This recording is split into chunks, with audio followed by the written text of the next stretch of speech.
Pentagon has confirmed images showing unidentified flying objects hovering over U.S. warships in California were real and taken by Navy personnel. The revelation came just days after Wales star Gareth Bale said he'd also seen a UFO. The images captured by the U.S. Navy were said to have been leaked from an official investigation into unidentified flying objects, which was readying evidence for Congress due in June. The pictures, obtained by filmmaker Jeremy Corbell, show UFOs above 4 U.S. vessels off the Californian coast in 2019, according to Mystery Wire. One image shows a pyramid-shaped object and others have been listed as unknown. The images in question are from July 2019 when several U.S. Navy vessels witnessed what may or may not have been extraterrestrial craft. The U.S. military has confirmed the veracity of several photos and a video taken by naval personnel in California in 2019 when suspected UFOs flew over U.S. warships there, Metro reports, citing Mystery Wire. The evidence in question was apparently leaked from an official investigation to a filmmaker named Jeremy Corbell, who said that their authenticity has been confirmed by the Pentagon, the newspaper adds.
Okay, illuminate us. What happened when we die?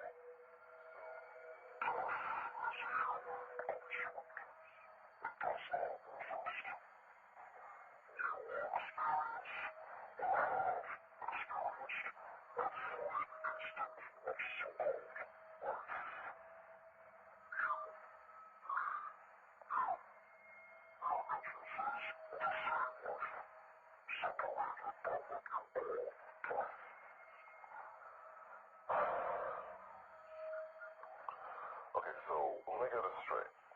There's no death, and we all experience each other's lives, right? Okay, so how was the universe created, and why is it so perfectly made for us?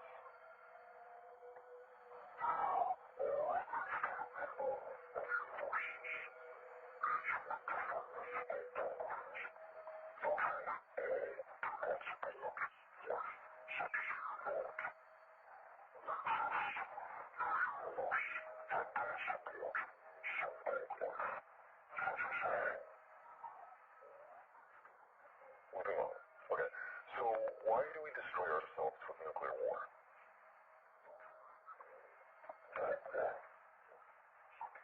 Can you be more specific, please?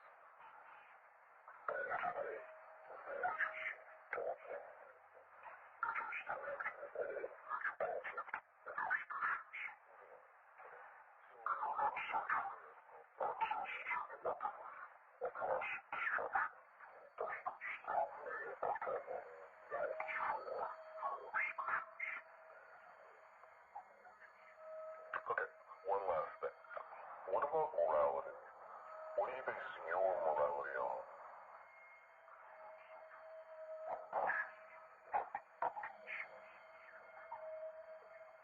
I see. Okay, that's it. Thank you.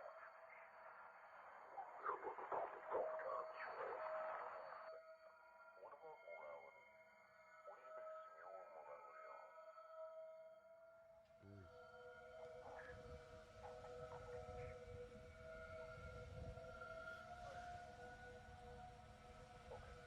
on? Bak çok ağır gidiyor, görüyor musun? Uçak olsaydı ışığı çakardı, bilmem ne yapardı. Abi böyle iniyor bak. Böyle iniyor bak. Evet, dur. Ay Allah kahretsin ya. Yukarı çıkıyor abi.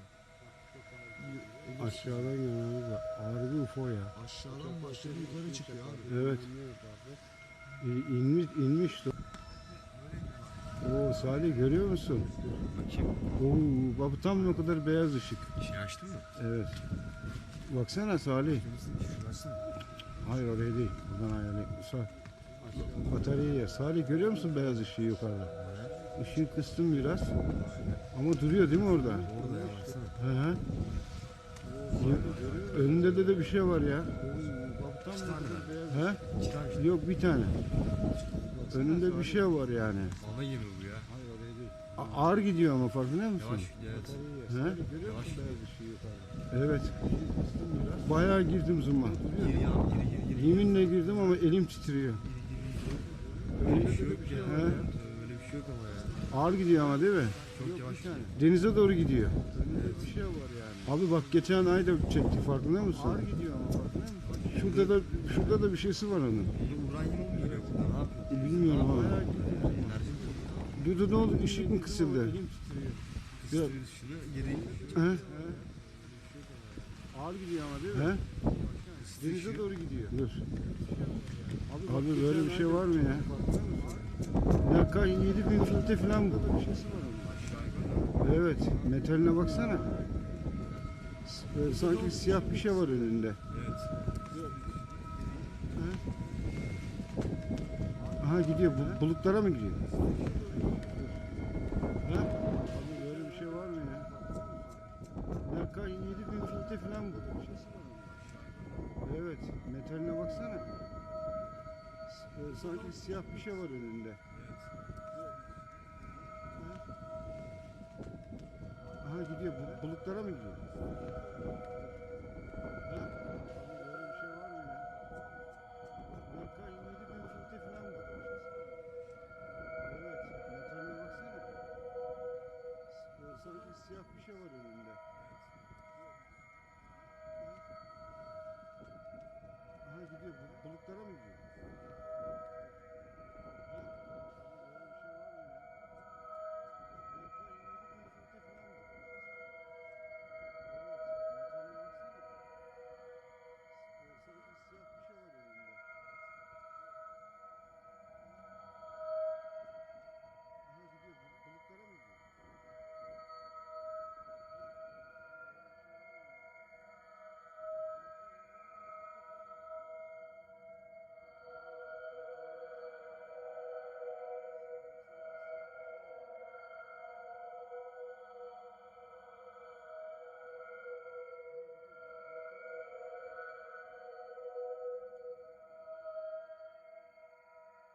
fleet of them. Look on the ASA.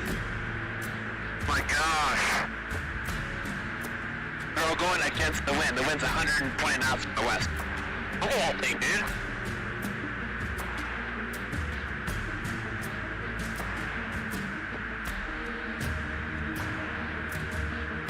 That's not our LNS though, is it? It's not. That is an LNS, dude. Well, if there's another thing, it's first.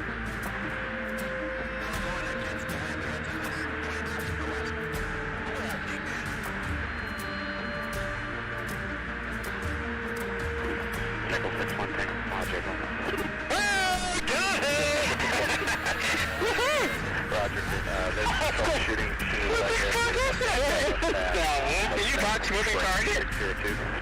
No, I took an auto track. Oh, okay. Oh my gosh, dude. Wow, look at that, man. Look at it fly. Nickel 6-1, take Roger. Roger, there's troubleshooting.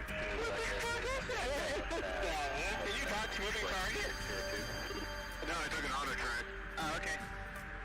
Oh my gosh, dude. Wow, look at that, man. Look at it fly.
Or at least they're doing something, right?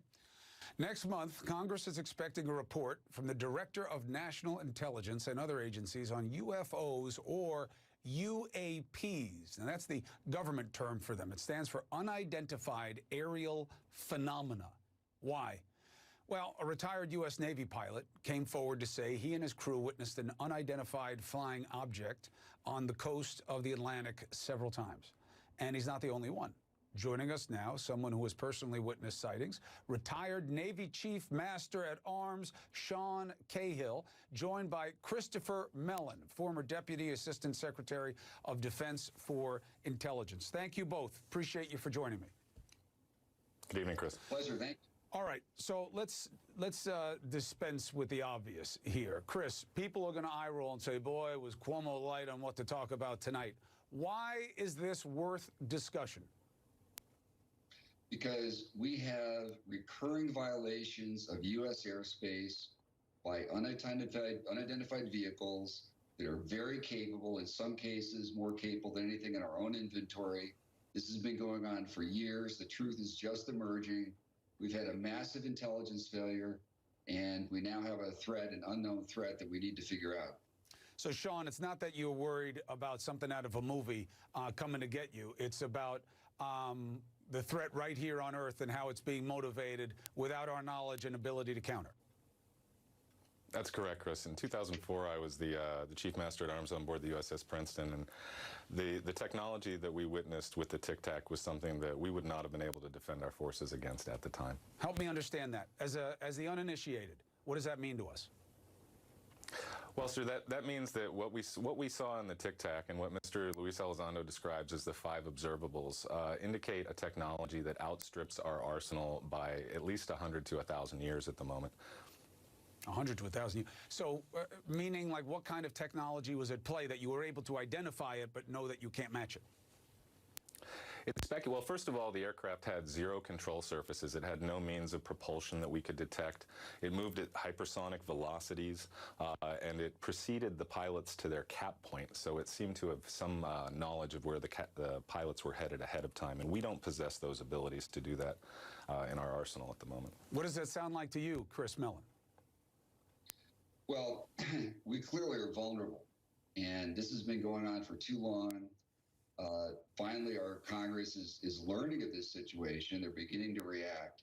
So we've got a lot of catch up here, but it is very concerning. It's not an imminent crisis or an imminent threat. There's been no hostility, but there's a lot of activity, and it's increasingly bold. In some instances, recently we've had these things swarming around warships off the coast of California, swarming around strategic missile defense bases in Guam, and other things. So with all the tensions in the world in China and the rest, with the attack on the Saudi oil facilities by drones and so forth, it's something we need to take seriously. You answered the question partly there, but let's fill it out a little bit. This is not new. People play with this, and they played all kinds of conspiratorial thinking, but a lot of real military and policy people say, look, there are things out there that we got to keep track of that we can't. But why now? What's new in terms of the urgency, Chris? And I'll ask you both about this. Sure, happy to address that. So what happened was a couple of years ago, Lou Elizondo and the Pentagon, who was managing this activity with almost no resources, he and I and a few others became aware that this was going on a very significant scale on the East Coast at the time, and our pilots were not getting any support.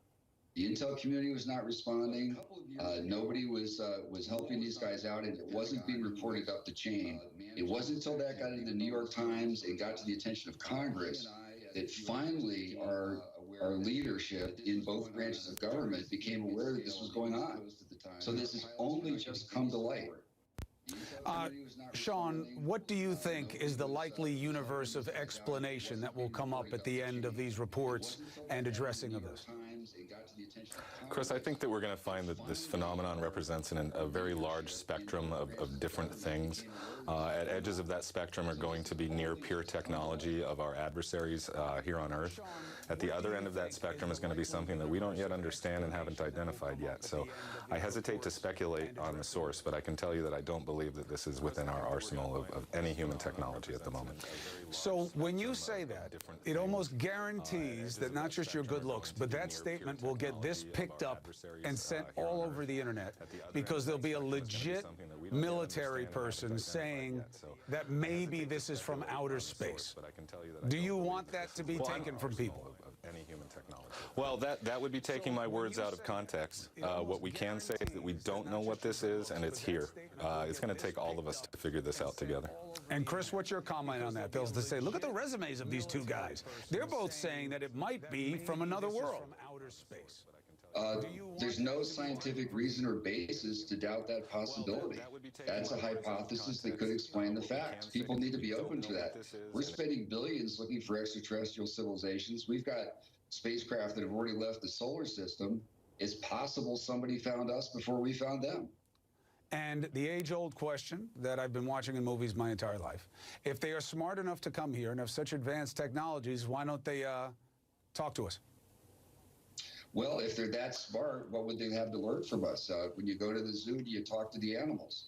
And I got to tell you, Sean, right now, we're not presenting as exactly the best kind of people to be talking. We're eating ourselves down here right now. I could understand why they'd want to keep an arm's reach. The main point, Chris, is if there's all unanswered questions. Go ahead, Sean. Go ahead. Last word to you. I was just going to say, if they're as smart as we think they are, then I think we're kind of silly thinking that we can guess their motives. Look, and for me, look, there is no them. I'm a facts first kind of guy on this. I'm open to everything because there's so much I've learned in life that I would never have imagined. But I do know this. I worry about the safety of men and women like you, Sean, and Chris, the people who wind up having to cross the policy line to get into practice. I worry that you're safe. I worry that people aren't beating us at our own game, and that we have to learn through spending blood and treasure that was unnecessary. So any exploration, any research, any report, any hearing that helps us understand how to keep our fighting men and women safe is the only way to honor your sacrifice. So thank you for your commitment. Thank you for having the conversation. Chris, Sean, as you learn things or that you learn that you don't like that it's not being looked at the way it was supposed to, let me know. You've got a friend at this platform.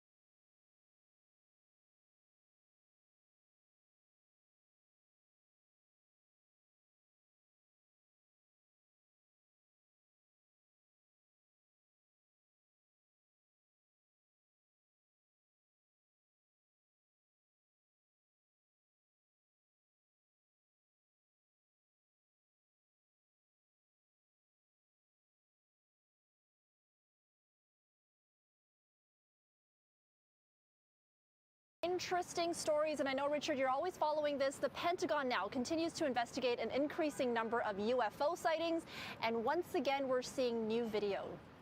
Yeah, I mean, it continues to be, I think, the biggest story that should be a much bigger story than it is, Erica, but we're following it closely. Indeed, there has been a new video confirmed by the U.S. Pentagon to be authentic. This is, we're looking at it here. It was shot aboard the USS Omaha on July 15th, 2019. It shows a 6-foot sphere traveling alongside the ship, hovering, and then disappearing into the waters of the Pacific Ocean. Now, it was night and dark outside. We're looking at thermal video here.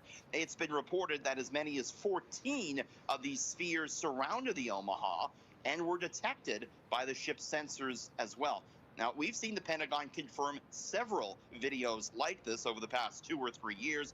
They're all part of a U.S. government task force investigation into exactly what this is. And that task force is set to release a public report by June 1st. It'll be interesting to see how detailed that report is. It's been reported, Erica, that there is high definition video of these incidents and, more detailed sensor and radar tracks.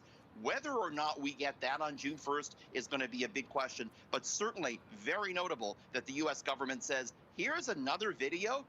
We don't know what it is, but it's authentic. Definitely. And the magazine show 60 Minutes, I did watch this last night. They actually did a deep dive into UFO sightings last night, and there were some startling revelations, Richard. Yeah, a lot of the stuff is what you and I have been talking about the past couple of years, Erica, but very notable to see it on 60 Minutes. What's important about this whole subject, UFOs and the U.S. military, what's important to understand is that these objects observed by the U.S. military defy the laws of physics as we understand them. So here's a clip of Luis Elizondo, a former U.S. Defense Department executive, talking about exactly how these objects broke the laws of physics. Take a look. Imagine a technology that can do 600 to 700 G-forces, that can fly at 13,000 miles an hour, that it can evade radar, and that can fly through air and water and possibly space. And, oh, by the way, has no obvious signs of propulsion, no wings, no control surfaces, and yet still can defy the natural effects of Earth's gravity. That's precisely what we're seeing. And Erica, 60 Minutes also interviewing sitting U.S. Senator Marco Rubio last night. He called for the U.S. government to take these incidents seriously. It was an interesting report, wasn't it, last night, Eric? I think so, yeah. And you know what? It convinced me a little bit more. I mean, it's worth investigating because we don't know what's behind this. It's unidentified flying objects or aerial phenomenon, I think is what they're calling it. And if we don't know what's behind it, it's worth investigating whether it's aliens or not. I don't know, but it could be something else. It could be another country. Even if it's another country, right. The U.S. says we're really worried about that for sure. Yeah. And let's switch gears now. Australia's oldest man recently celebrated a birthday, and he's got a very unusual secret to his longevity. He's 111 years old, Erica, as you say, Australia's oldest man, and His name is Dexter Kruger, and they asked him, listen, what's your secret? You know what he said? Chicken brains. He eats chicken brains once a week, Erica. Okay. Does that mean that's on the menu for you now, Richard? I'm not.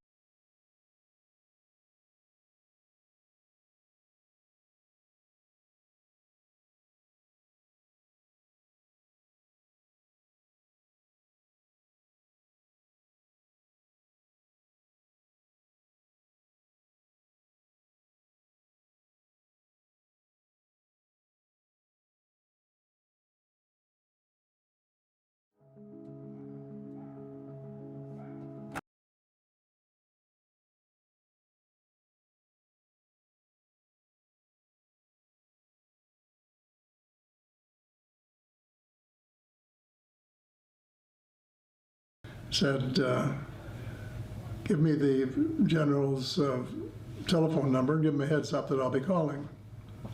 Because I thought I should check with him personally and hear his voice and what he had to say. And I had met him, so I knew who it was. And so I phoned him, and before I could even say, hello, how are you, what's the weather like, he said, every word is true and more. Those were his opening words. And he spent 20 minutes telling me the and more within the limit of his oath. I guess it went as far as he could. And he said, and this was the most important thing he said during that period, was that there have been face-to-face meetings between United States officials and visitors from other star systems, period. No equivocation. And so with that assurance, and my own conviction based on what I already knew, I said, I'll go to the meeting. And at the meeting, I said that UFOs are as real as the airplanes flying overhead. And that was it. And it's been reported in a couple interviews that you've mentioned there's a federation of alien species. Do all of the alien species kind of work together, or is there warring species that war with each other? Well, I only know about the Galactic Federation, and I don't know much about it, so I shouldn't talk about it. But they are concerned about what's going on in the world, and they have been working through individuals. They'll pick out a few individuals and visit them or talk to them telepathically or send information to them by channeling. I have a very close friend who was writing a second book right now with channeling from a species called the Basidas. Very few people have heard of it. They have a deal that they won't interfere, but I think that there's also a loophole if things get bad enough that they would make exceptions, but we can't count on them. I mean, maybe we can count on them, but we shouldn't count on them because they say, you clean up your act. You're in charge, it's your planet, and if it comes to a dead end, it will be because you let it or made it a dead end because it wasn't necessary and you had everything going. It's one of the best planets in the whole universe, and everybody covets the fact that it's so good, and you have been destroying it. And this is something that we've tried to let you know by various ways over a long period. The individual communications always say, look, there are things you've got to do. Stop your clear cutting, stop your fracking, stop using fossil fuels, because there are better ways. Thank you for watching the Hannibal TV. Please like this video if you enjoyed it and click the subscribe.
I am here to discuss the so-called flying saucers. The Air Force interest in this problem has been due to our feeling of an obligation to identify and analyze to the best of our ability anything in the air that may have the possibility of threat or menace to the United States. In pursuit of this obligation, since 1947, we have received and analyzed between 1,000 and 2,000 reports that have come to us from all kinds of sources. Of this great mass of reports, we have been able adequately to explain the great bulk of them, explain them to our own satisfaction. We've been able to explain them as hoaxes, as erroneously identified friendly aircraft, as meteorological or electronic phenomena, or as light aberrations.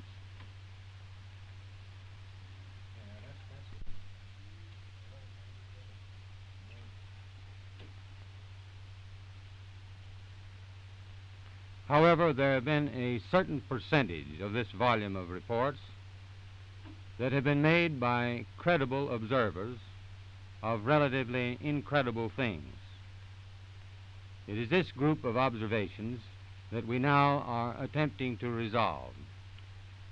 Our basic difficulty in dealing with these is that there is no measurement of them that makes it possible for us to put them in any pattern that would be profitable for a deliberate, custom sort of analysis to take the next step. We have, as of date, come to only one firm conclusion with respect to this remaining percentage, and that is that it does not contain any pattern of purpose or of consistency that we can relate with to any conceivable threat to the United States.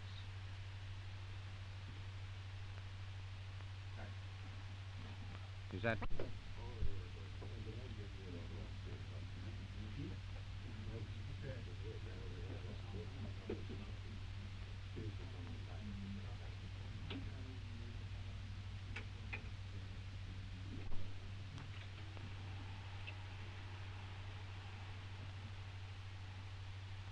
We can say that the recent sightings are in no way connected with any secret development by any department of the United States.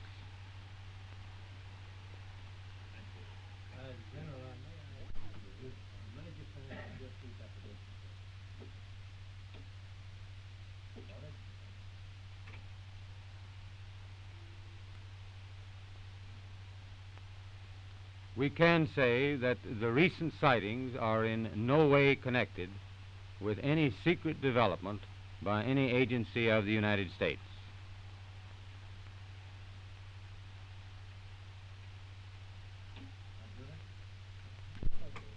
Watch me for the signal there, sir, to start. I'll start when you throw it down. Wait a minute, hold it, boys. Everybody ready? Yeah.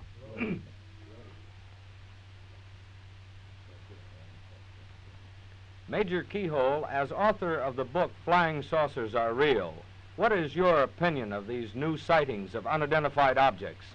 With all due respect to the Air Force, I believe that some of them will prove to be of interplanetary origin.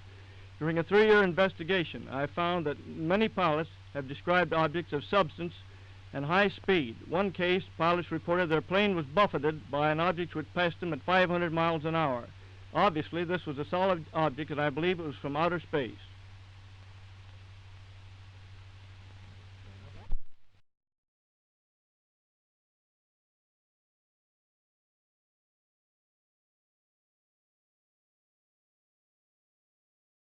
gotta throw it on. Why not? I love when we interview.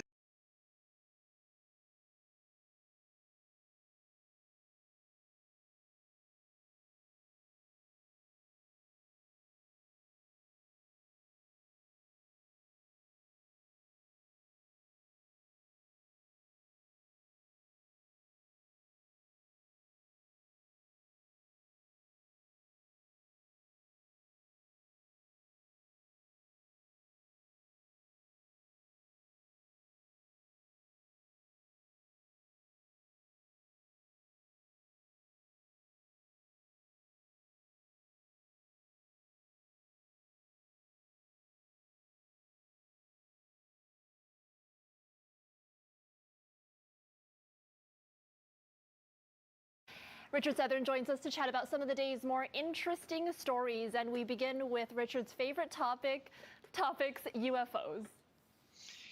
Absolutely, Erica. And, you know, gone are the days. We did a big piece on this yesterday, and I was reading the comments. Yes, I read the comments. And people were saying, hey, I'm so glad that Richard and Erica, treated this seriously. And, you know, I think it's important to treat it seriously. Gone are the days when we joke about it, because the U.S. military isn't joking about it. They have authenticated these videos we're looking at here, shot by U.S. Navy pilots, objects the U.S. military, they don't know what they are. They move at speeds that we can't move at, drop from 80,000 feet to ocean level in a second.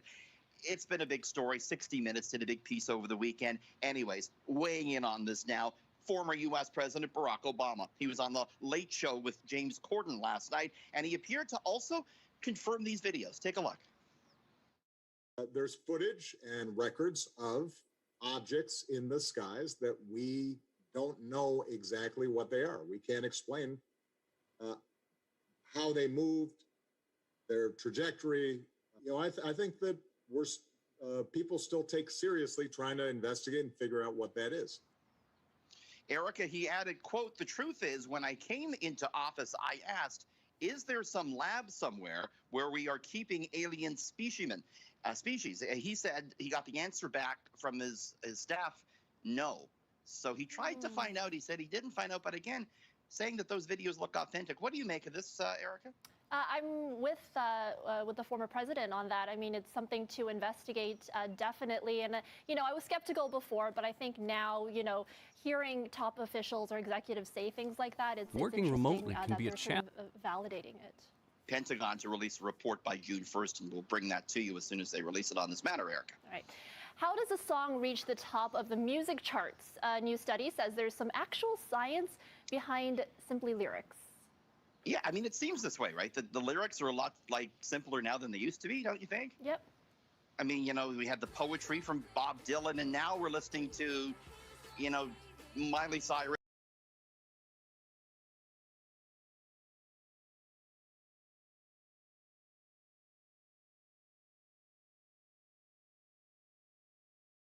Skimming the surface, apparently at high speed, when bullseye, the aircraft sensors home in on the unidentified flying object. It's one of a few videos of these UFOs the Pentagon confirmed as authentic. You know, I think that over beers we've sort of said, hey man, if I saw this solo, I don't know that I would have come back and said anything because it sounds so crazy. Your mind tries to make sense of it. I'm going to categorize this as maybe a helicopter or maybe a drone. And when it disappeared, I mean, it was just... Alex Dietrich has never told her story publicly. She's one of several Navy pilots who spoke with 60 Minutes, who've seen or picked up on sensors similar objects, often moving fast with odd shapes and no obvious method of propulsion. There's definitely something that, I don't know who's building it, who's got the technology, who's got the brains, but there's something out there that was better than our airplane. No one is using the word aliens here. The Pentagon calls them UAPs, unidentified aerial phenomena. There's a whole fleet of them. Look on the ASA. My gosh. They're all going against the wind. The wind's 120 knots from the west. Pilot Ryan Graves picked this up on his infrared sensor in 2004 off the coast of San Diego. So look at this thing. It's rotating. The highest probability is it's a threat observation program. Could it be Russian or Chinese technology? I don't see why not. Late last year, the Pentagon created a task force to look at the nature and origin of UAPs. What are these things? Where do they come from? And is there an intent here? The government sees this as a possible threat, something that may be able to outperform military capabilities. Lawmakers are demanding it be treated seriously. We have things flying over our military bases and places where we're conducting military exercises, and we don't know what it is, and it isn't ours. So that's a legitimate question to ask. If it's something of outside this planet, that might actually be better than the fact that we've seen some technological leap on behalf of the Chinese or the Russians or some other adversary. Next month, the Director of National Intelligence and the Defense Secretary are scheduled to deliver an unclassified report on UAPs to Congress. Former Director of National Intelligence James Clapper applauds the transparency, but isn't expecting too much yet. I expect this report will be filled with ambiguity as well, and people, depending on their leanings, will extract what they want out of this. There's a whole fleet of them. Look on the ASA. My gosh. They're all going against the wind. The wind's 120 knots from the west. So look at that thing. It's rotating. Video taken from the same month around the same area, but this time it was something flying near one of the Navy's stealth ships when it suddenly plunged into the water and disappeared. Whoa, it's getting close. On a pitch black night off the coast of California, newly leaked video allegedly shows one of the U.S. Navy's stealth ships tracking an unknown object in the sky. And after a few minutes, Splashed. Mark bearing and range. The 2019 footage obtained by filmmaker Jeremy Corbell, who last month released another video of an upside-down pyramid UFO hovering above a Navy destroyer. This is part of a much larger series of events that we're going to be learning about. The Pentagon confirming the video was taken by Navy personnel. The images now being reviewed by a government task force set to brief Congress next month on what they call unidentified aerial phenomenon. This weekend, 60 Minutes speaking to fighter pilots who reported seeing unidentified flying objects. Every day for at least a couple years. Former Deputy Assistant Secretary of Defense for Intelligence Chris Mellon says sensor technology has improved dramatically over the years, but pilots have reported seeing UFOs, some of the same things for decades. Are there any similarities between these recent incidents and incidents that go back as far as half a century?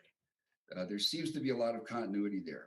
He says one of the biggest problems is the stigma that comes with talking about UFOs.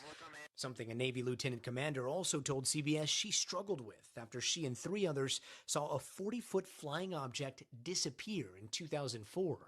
You know, I think that over beers we've sort of said, hey man, if I saw this solo, I don't know that I would have come back and said anything because it sounds so crazy when I say it. How would you describe this thing that we can't explain? What we're seeing are a number of distinct, different things. Sometimes we're seeing a 50-foot object that can travel at hypersonic speeds and seemingly go into orbit or come down from, altitudes above potentially 100,000 feet. Do you think that we will see a release from the government that shows something conclusively? There is more that could be shared, will be shared with Congress for certain. I don't see that coming to the public soon. And Shep, it's important to note that we really just keep seeing these small glimpses of leaked videos, while things like the original longer high-definition footage, radar data, telemetry data, sonar data, that hasn't been released because most of it is classified. And there could be some worldly explanations. This could be drones from Russia or China or a top-secret U.S. project. But at this point, we just don't know, and it's up to Congress to ask for classified briefings to get to the bottom of this whole mystery. Shep? Shepard Smith here. Thanks for watching CNBC. Working for the Army Materiel Command, and so I'm largely doing cybersecurity. I'm doing a whole lot of other things with that, enterprise architecture. I've been investigating UFOs since 1964, and if you do your math, that's 56 years. And I've basically served in many roles as the director of investigations for organizations. We have our own organization called the Scientific Coalition for UAP Studies, and we started that in 2017. We started off as just a team. We were not an organization at the time. And we called ourselves basically SCU, Scientific Coalition for Ufology. We have about 20 PhDs that are on board, and they're all across the board in terms of the fields that they're in. And right now we're 100 strong. And most of these people are scientists, researchers, and we're doing other kinds of studies. We're creating our own peer review process, and we're also devising our own journal. We've now looked at the physics of the entire thing, that whole encounter, and I'll tell you a little bit about that. We don't get into conspiracy theories. We don't get into all this other stuff. We look for scientific data. And so we're starting to see that the physicists are coming on board. We're getting, all different kinds of degrees, and it's an exciting time for us. So let me show you this. This is a video that was taken with a thermal camera. Scientists want data. And so it's not going to be where we're going to go look at something where some lone civilian just says, well, I saw a light go across the sky. We're actually looking at cases where there's additional data. This is, of course, at 9 o'clock in the evening. So what we got from a pilot and the flight crew in Puerto Rico, we all had to sign non-disclosure agreements saying that we wouldn't talk about it. And so we got a 3-minute and 54-second video of an object. Here's the airport where you now see the object coming in. By the way, we actually caught it on radar first. And at that point in time, a Customs Border Protection aircraft was taking off. And that was about 9:16 p.m. So it was already nighttime.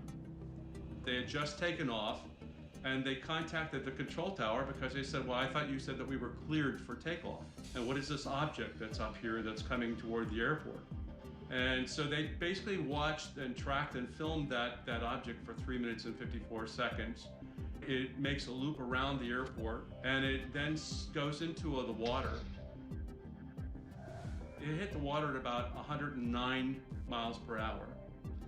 And then it pops up out of the water, and it splits into two identical objects, which have different radar signatures. So we questioned at first the source. We actually took a look at the radar, and we confirmed it matched all of the telemetry that you see on the actual screen. So we ruled out fakery at that point because we now have confirmed that everything about it was accurate. We ruled out that it wasn't a balloon. We attempted to try to identify if there were birds, you could match up to this. And there's no birds that fly the speeds that we're talking about, and they don't split into two. So that's, again, going back to a credible source where the data all matches up very nicely.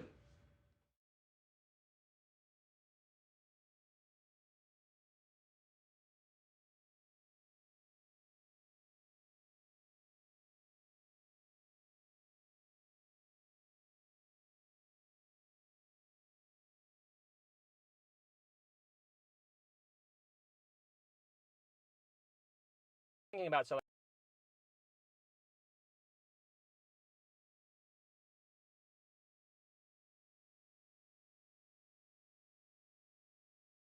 confirmed images showing unidentified flying objects hovering over U.S. warships in California were real and taken by Navy personnel. The revelation came just days after Wales star Gareth Bale said he'd also seen a UFO.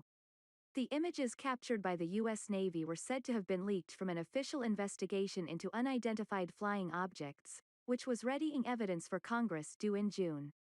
The pictures, obtained by filmmaker Jeremy Corbell, show UFOs above 4 U.S. vessels off the Californian coast in 2019, according to Mystery Wire.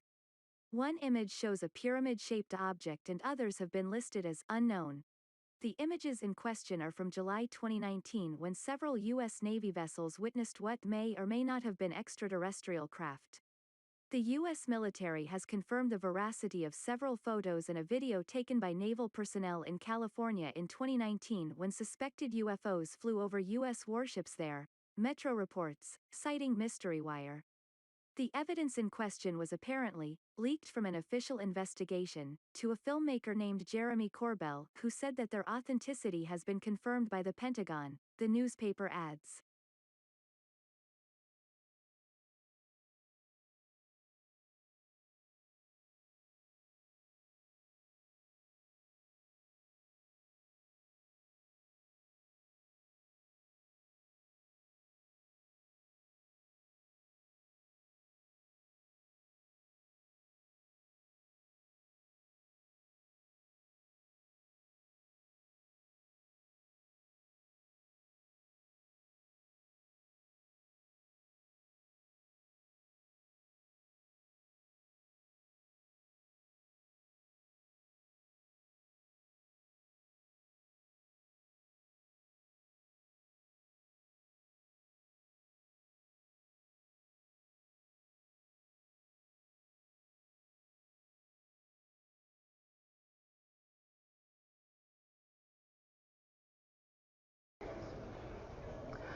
So we are honored and pleased to have the Honorable Paul Hellyer, former Canadian Minister of National Defence and founder of the Canadian Action Party, dedicated to Canadian monetary reform.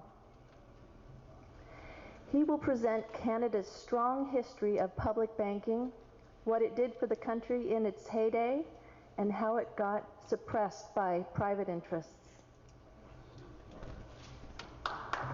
Honorable Hellyer.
Give you 20 minutes. Let's go to our esteemed Honorable Paul Hellyer of Canada. We would give you 20 minutes, sir.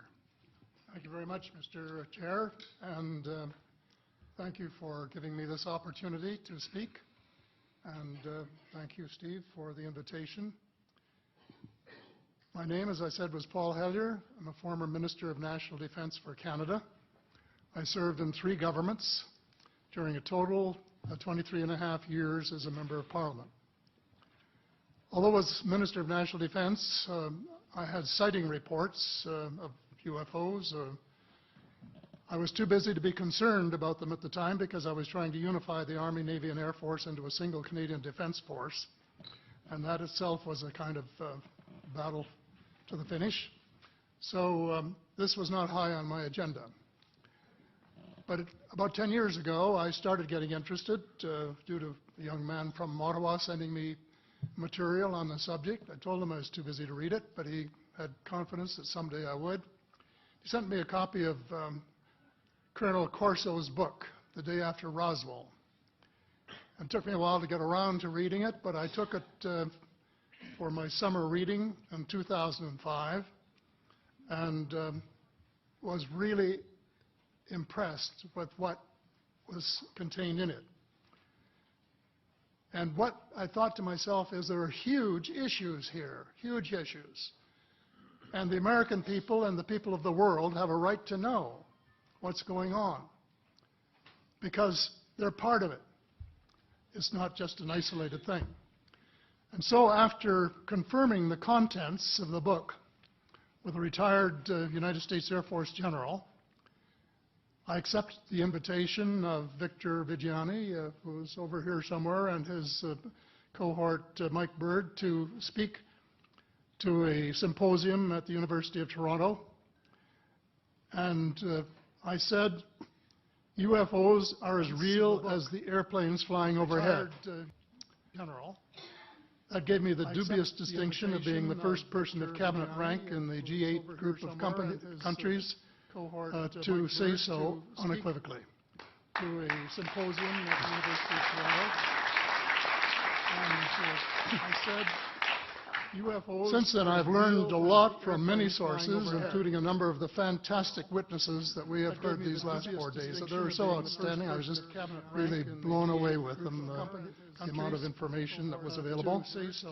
And I appreciate every single one of them. But because I'm not a ufologist, I'm a politician, and I've learned a lot from many sources. There are only a few things that I want to add in that particular realm. First is that about in the 1960s sometime, it was a flotilla of UFOs headed south that crossed into NATO territory in Europe. And the Commander-in-Chief of the Supreme Allied Headquarters in Europe was naturally very shaken. Fortunately, or maybe divine providence, before the panic button was pushed, the flotilla turned around and headed back north. Obviously, they had thought maybe they were Russian, and they were very concerned about it.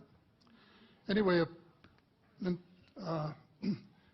investigation was launched into this whole subject, and a document was prepared which concluded that at least 4 species had been visiting Earth for thousands of years. And this is my own view at this stage as well. So, except for that, there are just a couple of things that we've talked about that I'd like to refer to. And one was that we were referring to them as they until this morning when Linda Moulton Howe, I think she was the first one, actually named 3 different species.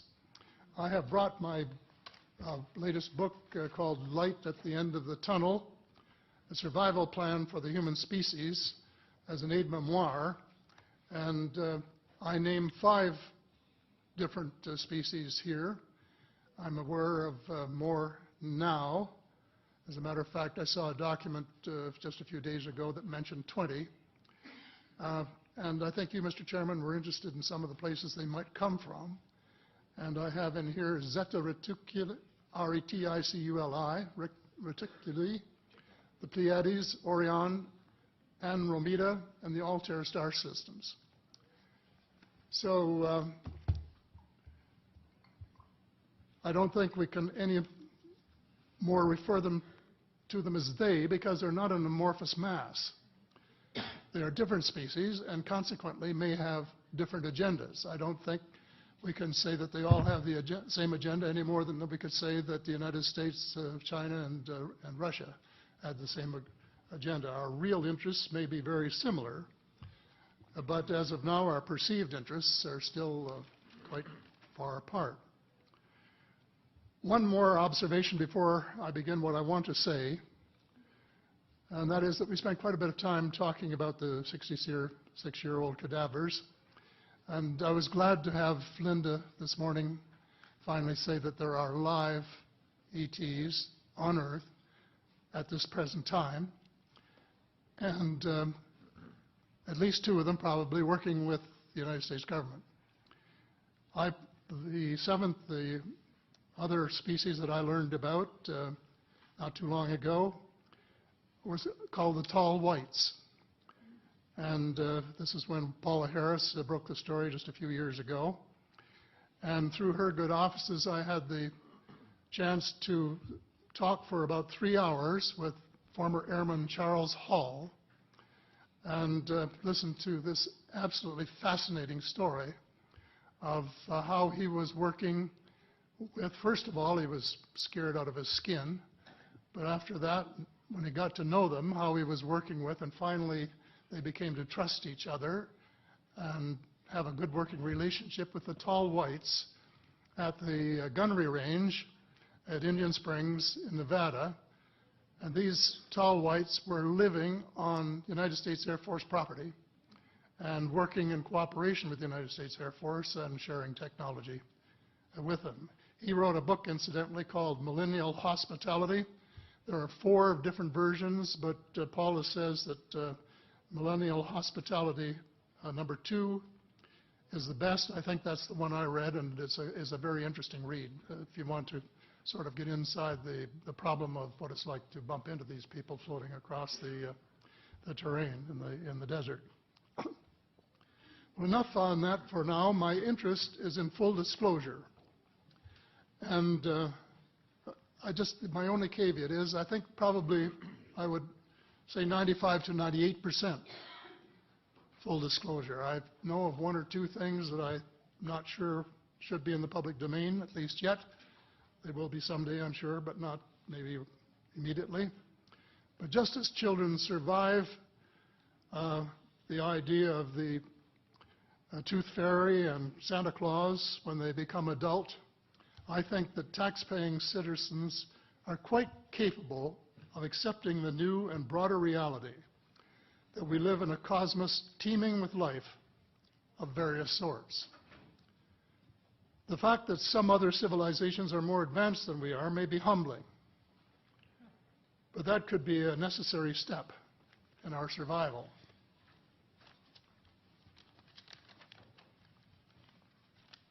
The world is an unholy mess. We have at best until the end of this decade. In my book, I said we have 10 years to stop global warming if we don't want it to be beyond the point of no return. 2 years has gone past since it was written, so I say we have until the end of the decade to arrest global warming. Yet our leaders don't even talk about it very much except in a superficial way.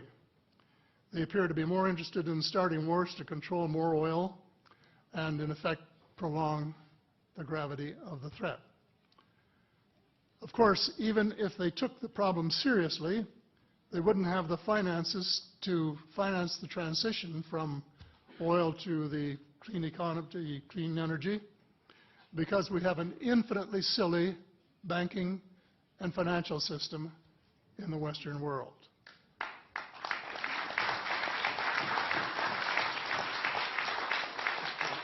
And the United States Congress, I regret to say, is partly responsible, and I'd be glad to elaborate on that later if you're interested. And finally, they need the technology for clean energy. It exists, and it's being kept secret by the same vested interests who control our destiny. Who are these vested interests, and what are they up to? Well, Senator, you were talking about a military junta.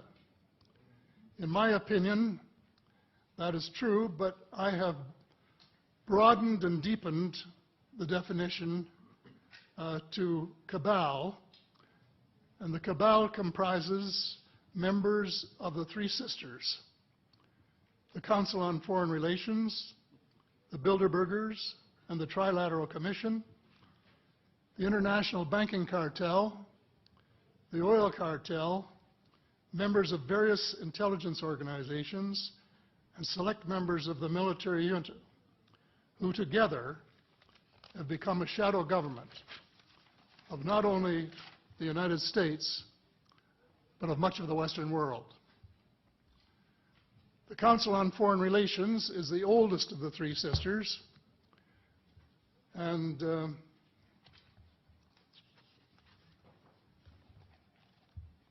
as early as October 1940, years before Germany surrendered to the Allied armies and to vaporize Hitler's vision of empire, the Council's Economic and Financial Group drafted a memorandum outlining a comprehensive policy, quote, to set forth the political, military, territorial, and economic requirements of the United States in its political potential leadership of the non-German world, including the United Kingdom itself, as well as the Western Hemisphere and the Far East. The Council made absolutely no effort to disguise, where's that? Right next page, yeah. The Council made no effort to disguise the fact that the purpose of the Grand Area and later world hegemony was to support an expanding U.S. economy, to provide it with raw materials and markets for its products. This was labeled the national interest, quote unquote. It was equally clear that the national interest was the interest of the ruling elite, whose members comprised the Council, the real interests of the majority of rank-and-file Americans was never a factor in the equation. So,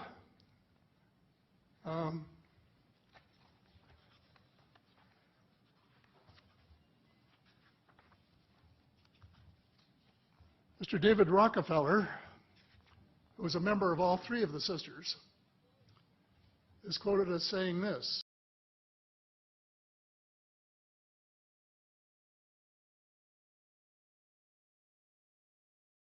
has recently created a wave of controversy within the UFO alien conspiracy community here on the internet, since a video recently surfaced of the late Skunkworks engineer making what appears to be a deathbed confession about top-secret government contact and cooperation with extraterrestrials. The story has been picked up by several large news agencies and now has millions of people across the world in shock and awe as they wonder if this could be the start of a full-scale government disclosure that aliens are real and are actively visiting our planet.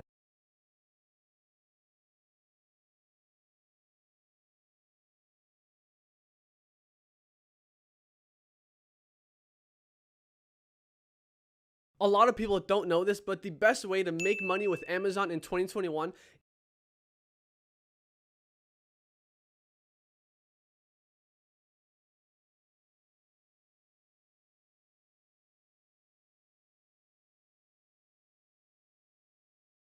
Hey there, Shep. Yeah.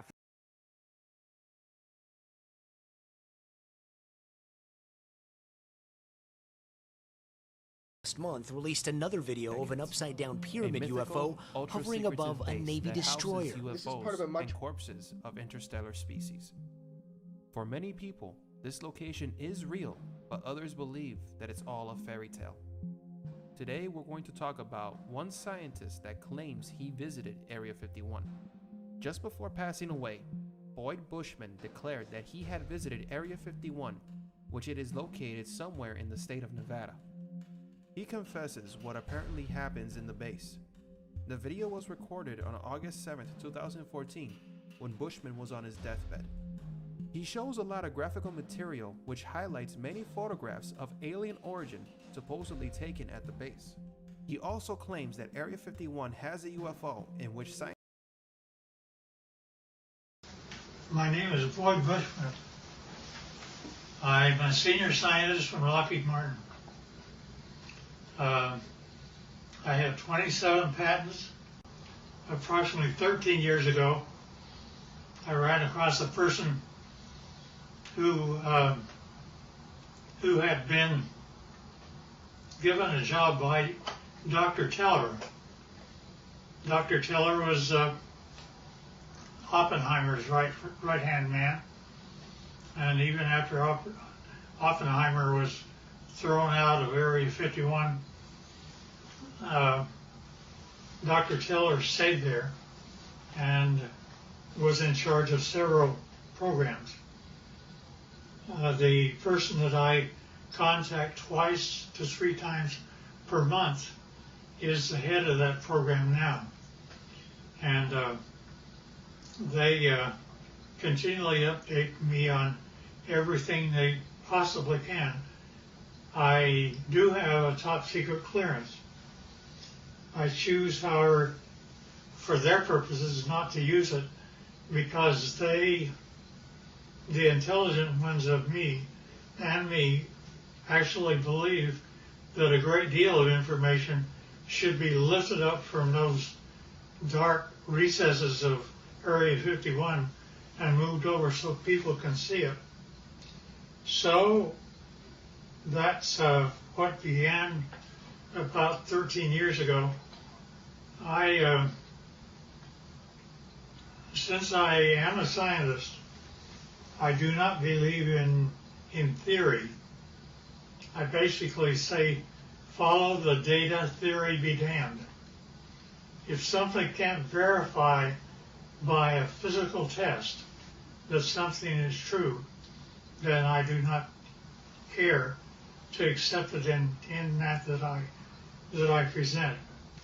Therefore, everything that we present here will be data that comes directly from them through me to you.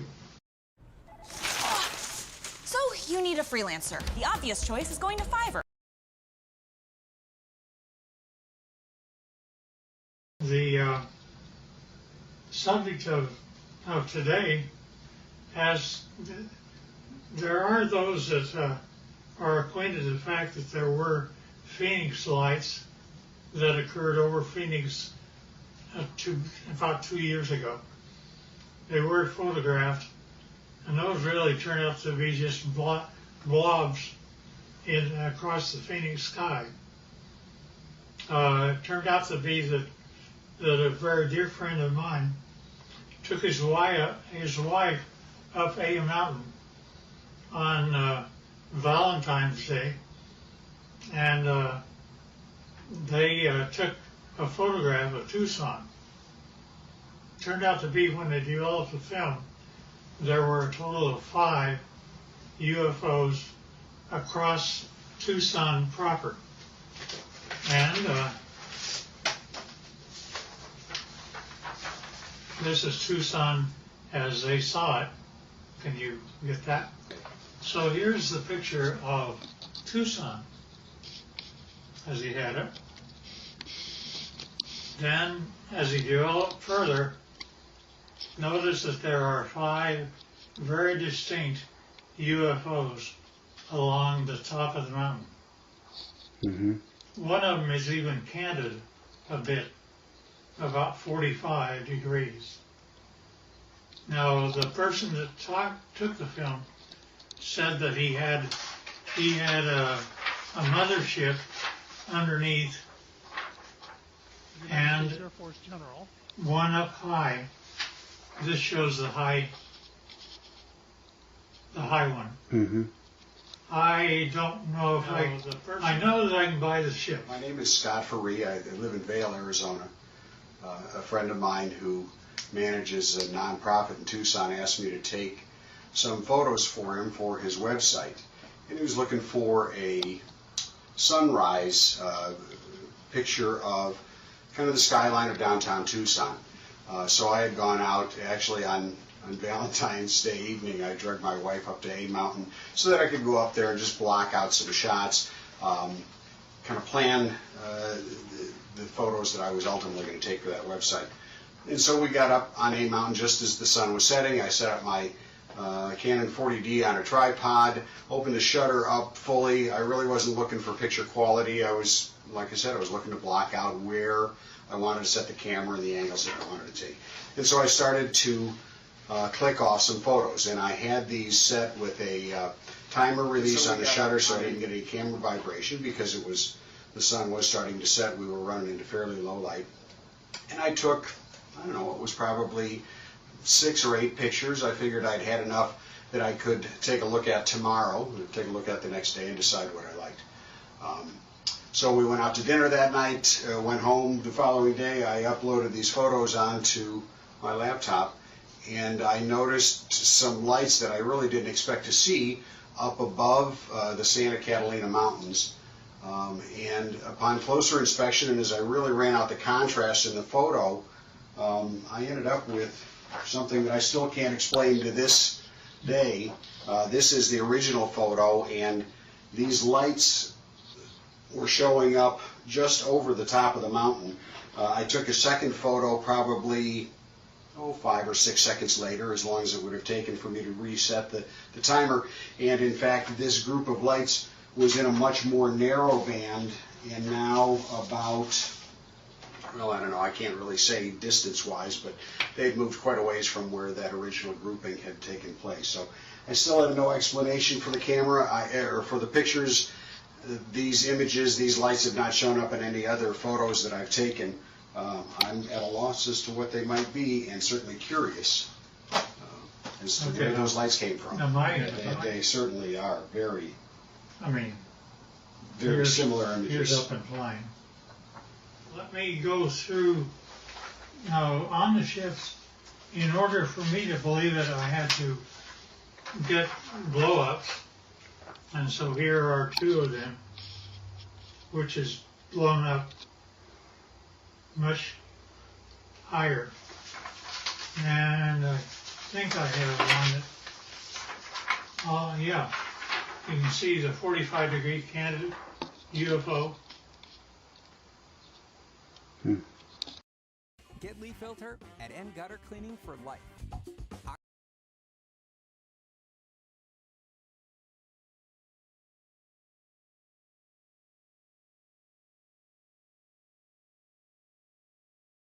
See, the only reason that I bought everything that he said is because my people have been feeding me for 13 years pictures, not only pictures of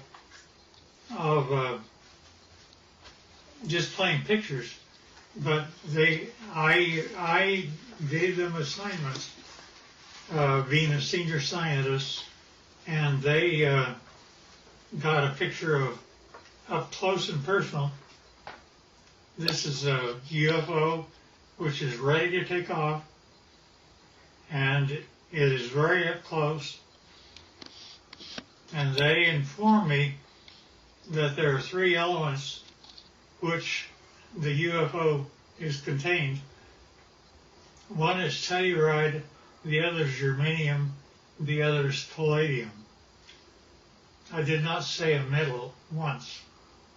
And not only that, but the things pick up and fly using anti-gravity.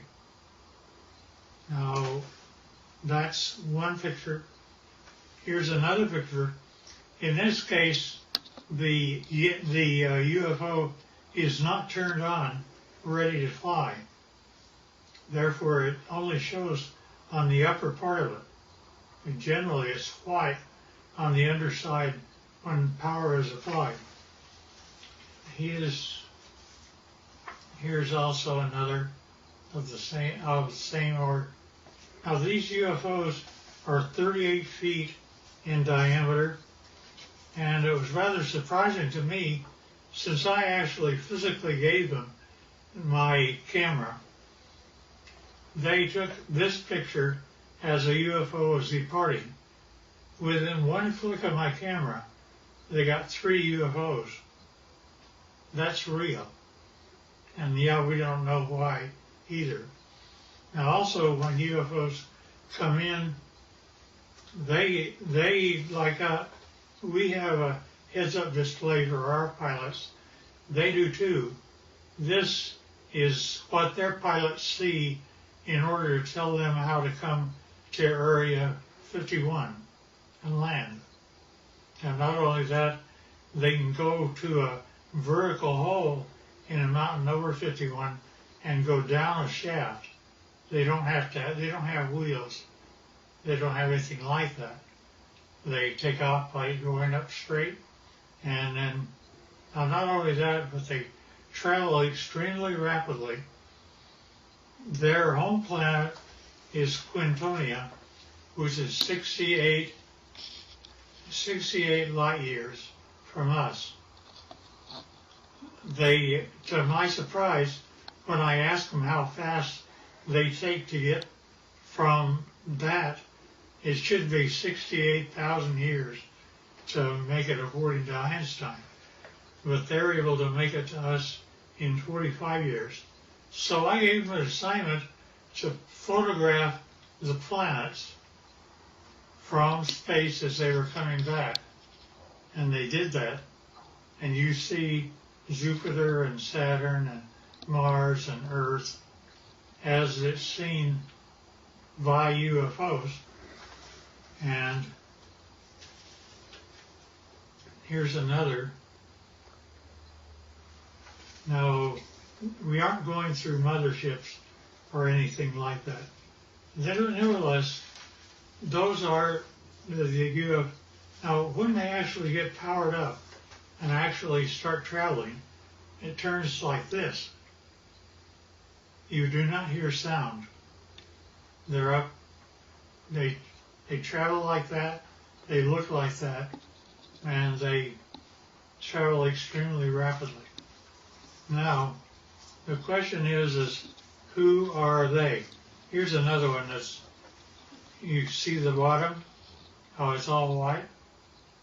It's turned on. Here's also the bottom turned on. Strangely enough, I asked them to take pictures of the power unit on the bottom, up close and personal. They gave me this. I don't know what this means. That's when my camera actually looks into the power center of the UFO. Now, Working remotely can be a challenge, right? Keep it simple. Use Reich.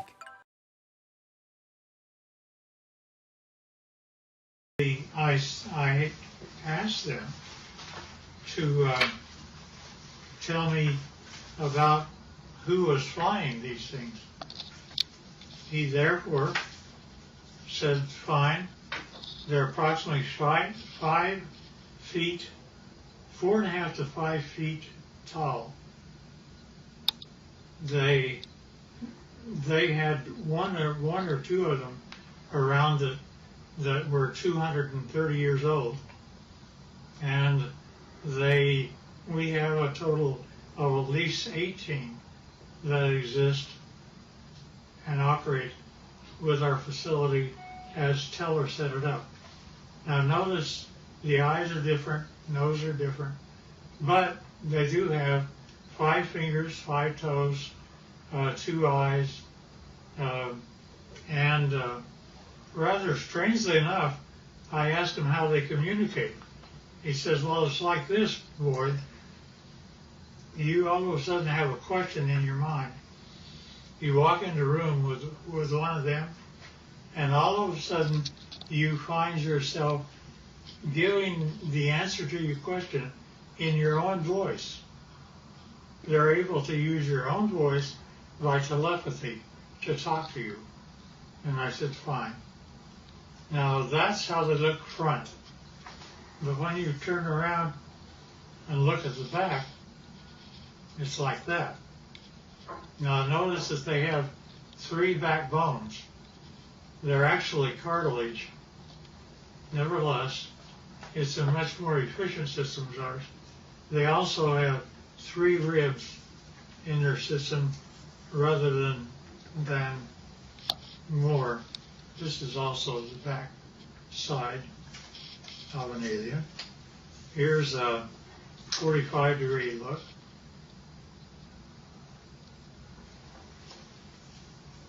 And here's the back of the head. Notice the veins, and no hair. And now when we talk about aliens, I pushed the issue, and he said, well, there's kind of 2 groups of aliens. He divided them, they divide them into 2 groups. One group he calls, it's like you have a ranch. And you have a ranch and you find that one group are your wranglers that know how to wrangle your cattle. There others are rustlers, ones that steal your cattle. And indeed, that the 2 groups do act differently. To the ones that are wranglers are much more friendly and have a better relationship with us. Here's the other side of the alien too. Now also notice that their feet, where they have 5 toes, the toes are joined together like a frog, and yet they are dissimilar. Now there was a surprising occurrence, and that is my friend had one of them that was a friend, and he died here. And 10 days after his death, I was out visiting my buddy who's in this picture. And if you look very close, you can see that his friend is in spirit form and right over his left shoulder. You can also see that the fingers are long that that there is something. We have an expression that basically say when a person dies, they stay around their body for 3 days and then go off, and they basically have the same thing that happens to them.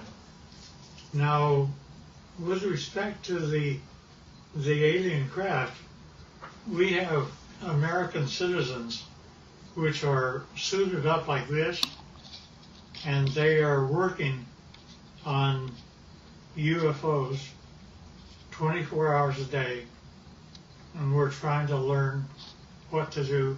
These are two guys, two American citizens, and they're trying to protect themselves against germs and things like that.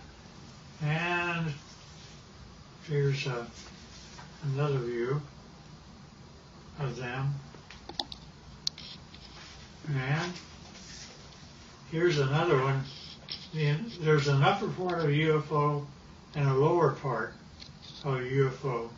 This is the upper part, and it's just one of them up there. They have, generally we give them suspenders so that if they start floating, they don't have gravity on the inside. Somebody can grab them and pull them over to the side. And this is the home planet that they come from, which they call Quintonia. Now notice that the hand, that's an alien hand. Notice that that the fingers are longer than ours by quite a bit, about 30% longer, and that's just the way they're put together. Now, at any rate,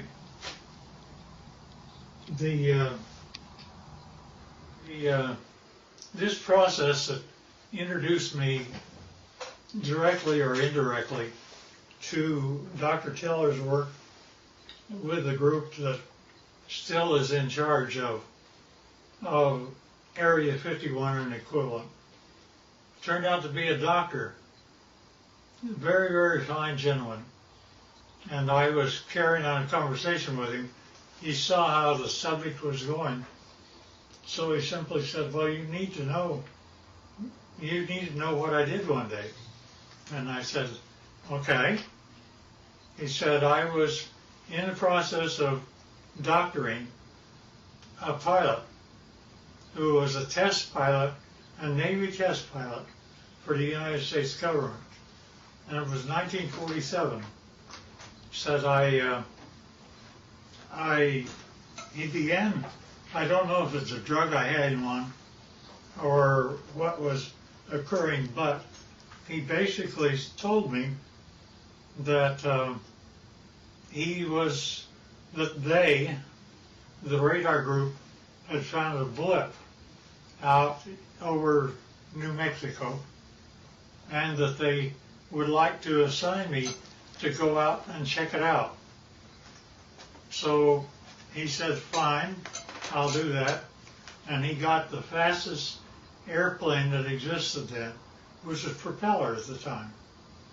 And it was fully armed and all the rest of those things. Nevertheless, he was out flying, and he found the item, and he immediately communicated back, and he said, I wish authority, first of all, I want you to tell me, are there any other airplanes flying? Are there commercial or anything else around other than he and I? Said, just the two of you. And he said, fine. Second thing I want to know is, do I have authority to shoot it down? I said, why do you want authority to shoot it down? He says, because I am flying the fastest thing that the United States can make, and he's beginning to leave me. Therefore, I know he's either a friend or an enemy, and if he's leaving me, he's an enemy. Therefore, I wish authority to shoot it down. The commander said, fine. He granted him authority. He pulled in. He shot him down. It came down. He flew past and saw that there was a road on the one side of a fence area. He came down and landed his airplane. Hard to do, but he did it. And then he cut across the fence.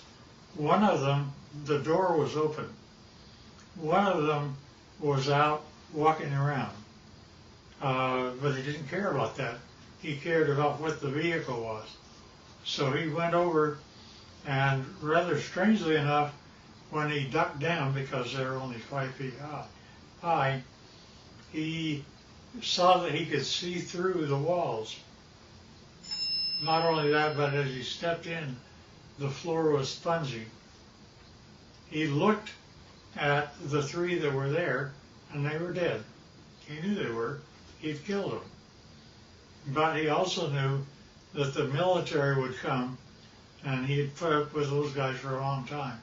So he went over, went back across the barbed wire fence, got in his airplane, and took off. Therefore, he was never briefed out at all. And he didn't give my friend authority to allow me to know what his name was. I know, but I won't reveal it. Both of them should have been gone for a long time. Nevertheless, so when I got up with my contacts in Area 51, I brought up that story, and they said, well, that's totally true, but we can't say it, you can. And that's how they've kept me all this time, is I can talk about it, but they can't. I do, because of some very good reasons, keep things within control, but I don't want us to fall behind the Russians and Chinese. And the problem I have is that Area 51 is working with both the Russians and Chinese right now. And trying to make UFOs, they have, there's been a total of 39 United States citizens that have lost their lives trying to reverse engineer UFOs. And the last one I heard of was a year and a half ago, where we lost 19 lives in one test. They actually wanted to bring various flying craft near the UFO, and the UFO defended itself, and 19 of our people died. Now, they kept giving me things rather than, they would give me pieces of UFOs, and I would come to my laboratories. I had the laboratories of Lockheed and every place else, so I would do that. But I would get pieces of UFOs. For example, I have 3 little pieces of UFOs down underneath the thing that looks like a quartz crystal. Notice that that is my hand, and it is giving weight. It says that it weighs 100 grams. Now, without those 3 items, when I take the UFO material away, notice that the 3 UFO items are gone. But also notice that the weight of the crystal is now 650 grams.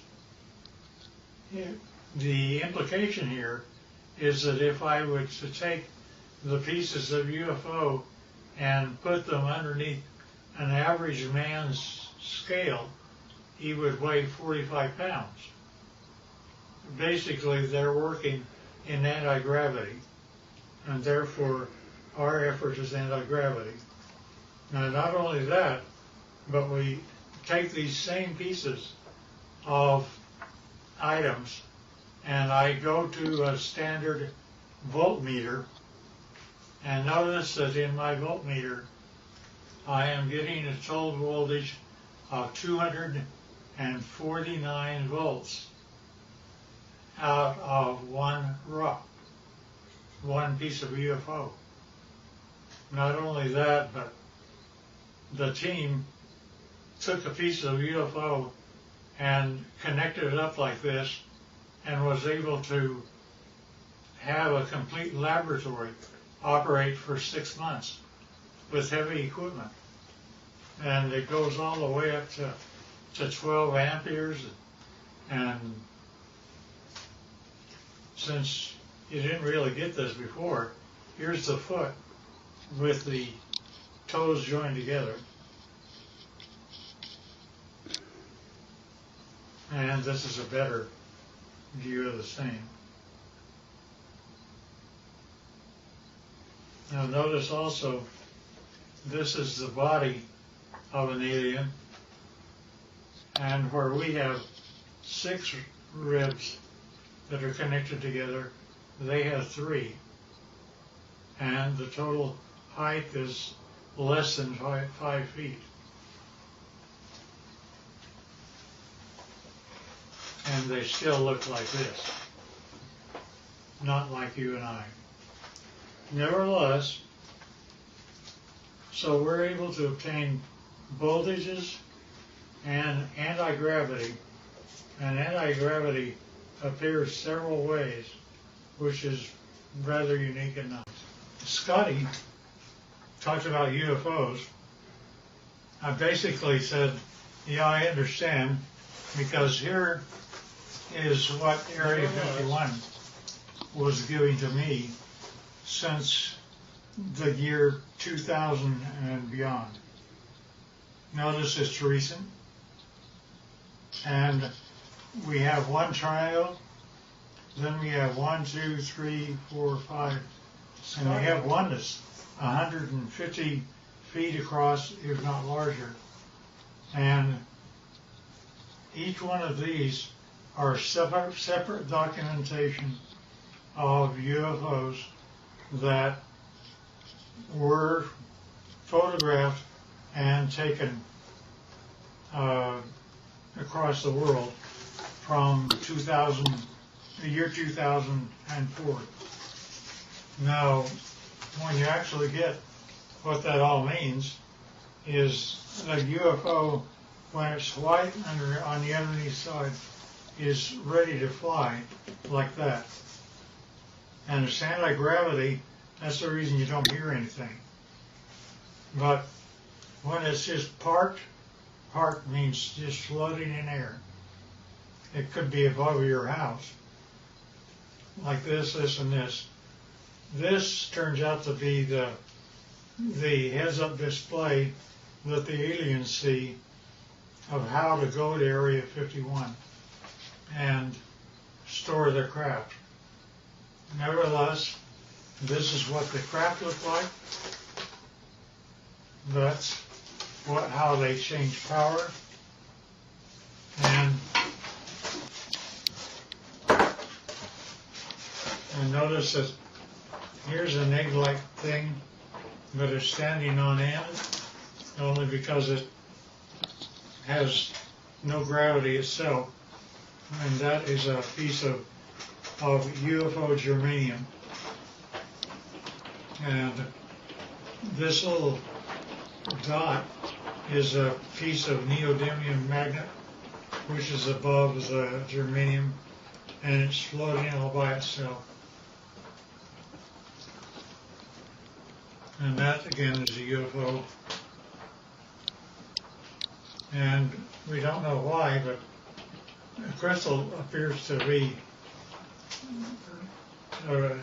colored rose, and we can't figure out why yet. There's a whole batch of analysis that we're having to do. Alien, side view, front view, top view, flying.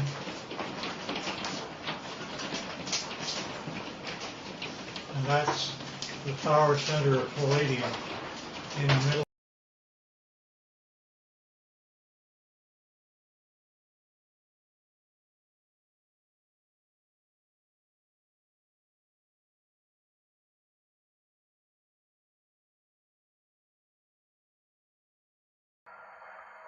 So you know how the universe is created. So you've seen God.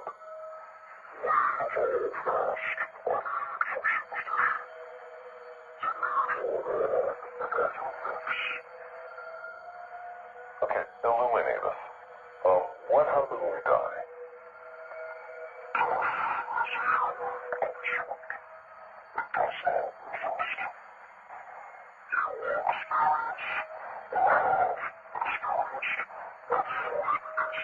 Five, 4, 3, 2.